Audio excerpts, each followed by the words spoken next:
শাড়ি নিয়ে প্রতারণা ও বিশ্বাস ভঙ্গের অভিযোগে জনপ্রিয় অভিনেত্রী তানজিন তিশার বিরুদ্ধে ঢাকার আদালতে একটি মামলা দায়ের করা হয়েছে।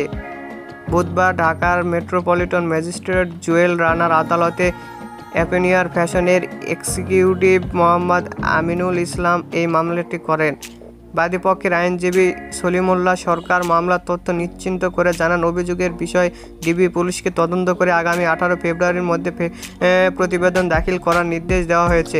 মামলার অভিযোগে বলা হয়েছে, তানজিন তিশা বাংলাদেশের একজন পরিচিত মডেল, অভিনেত্রী ও টিভি উপস্থাপিকা। তিনি দীর্ঘদিন ধরে মিডিয়া ইন্ডাস্ট্রির সঙ্গে জড়িত।